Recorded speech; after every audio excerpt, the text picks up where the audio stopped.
और अब बात करते हैं हरियाणा की। यहाँ पर आपको बता दें कि केंद्र में जो है हरसिमरत कौर अकाली दल की, उन्होंने तो इस्तीफा दे दिया कृषि बिल को लेकर, लेकिन हरियाणा में बीजेपी के साथ सरकार में शामिल हैं दुष्यंत चौटाला। उन पर भी एक तरह से दबाव बढ़ रहा है कि क्या वो भी इस्तीफा देंगे। लगातार कांग्रेस उन पर हमला बोल रही है। हालांकि जेजेपी ने कृषि बिल का बचाव किया है और कहा है कि वो किसानों से मिलकर उनके संदेह को दूर करेगी।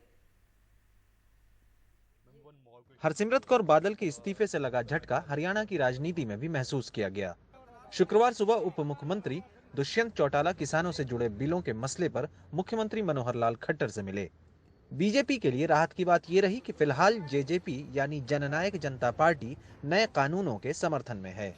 निश्चित तौर पर 25 तारीख से जो खरीद शुरू होगी धान की फसल की, किसानों को उसी में ये भरोसा हो जाएगा कि एमएसपी का जो उनका मुद्दा है उसको लेकर के बीजेपी जेजेपी का गठबंधन हरियाणा में प्रतिबद्ध है।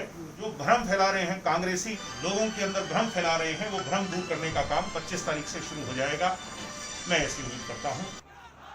अकाली दल की तरह दुष्यंत की पार्टी का जनाधार भी किसानों के बीच है।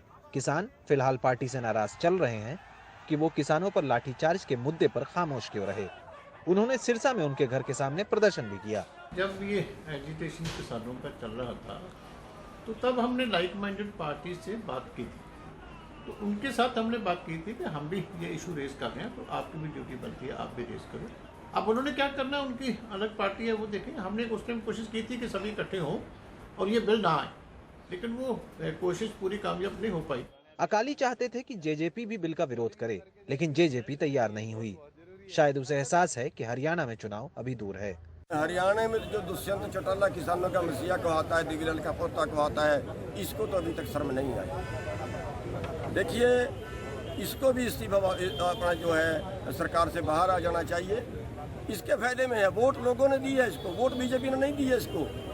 जेजेपी कह रही है कि वो किसानों को नए कानूनों के बारे में समझाएगी और उनके संदेह दूर करेगी। दुष्यंत चौटाला की जननायक जनता पार्टी ने यह साफ कर दिया है कि वो केंद्र सरकार द्वारा लाए गए कृषि कानून का समर्थन भी करते हैं और हरियाणा में भी वो सरकार में बने रहेंगे।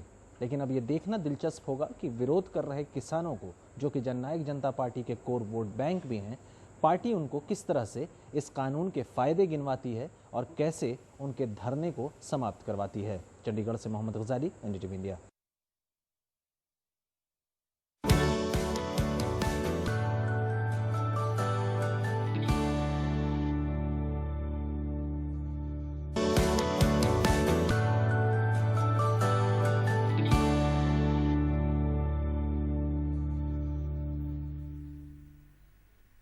अक्सर होता यह है कि हम समस्याओं के लिए सरकार या फिर प्रशासन को दोष देते रहते हैं और हाथ पर हाथ धरे बैठे रहते हैं, लेकिन छत्तीसगढ़ के सरगुजा जिले के गांव में लोगों ने पानी की किल्लत का अपनी मेहनत और सूझबूझ से हल निकाला है। कैसे, आइए देखते हैं रिपोर्ट। सरगुजा की सीतकालो पंचायत के एक गांव मतरेंगा के लोगों ने पानी का संकट अपनी मेहनत से दूर कर लिया। इसके पहले यहाँ के लोगों को यही पानी सिर पर ढोकर लाना पड़ता था। जमीन पथरीली है, लिहाजा बोरिंग हो नहीं पाती थी। अरे बहुत दिक्कत रही, तरी ले चढ़ाते रहे नर वाले। फिर अभी तो सुविधा हो गई। कैसे पानी आ गई तो कहाँ से आता पानी? पहाड़ से। तो पानी की समस्या कैसे रही से जग? कैसे नहीं रही, घाट से चढ़े लागन था। अच्छा, अब बोरिंग के पानी तो निकलवे नहीं करे। हाँ। किसे बोरिंग बना सकते? हाँ। वो तो बने दिया है, थोड़ा देख थन। तो अभी कैसे पानी लाथा, कहाँ से लाथा? अरे रे नदी के लान था। अच्छा, कैसे करके लाना था? पाइप के लाइन दिया है। गांव के सरपंच ने ये रास्ता सुझाया, सबने श्रमदान किया और गांव से 2 किलोमीटर दूर एक पहाड़ी झरने पर पानी इन पाइपों की मार्फत गांव तक लाने में कामयाब हो गए। हमें बस्ती वाला सच्चू पूछा कि पानी एक ठो कहीं जग लाने लायक का है कि नहीं, तो बस्ती वाला बताएं कि है लाने लायक का। उस समय 10-15 दिन के बाद में हमारा इंजीनियर एक ठो वो पहुंचा, तो मैं कहीं चलिए सर पानी देखे। चल देखे और देखे न कर बाद फिर तुरंत पाइप वगैरह लाने सच्चू मंगाए, तो बोला फिर पूरा बस्ती के आदमी मिल कुन पूरा वो गड्ढा खाने। ये मिसाल बताती है कि सामूहिक कोशिशों से बड़े संकट हल हो सकते हैं।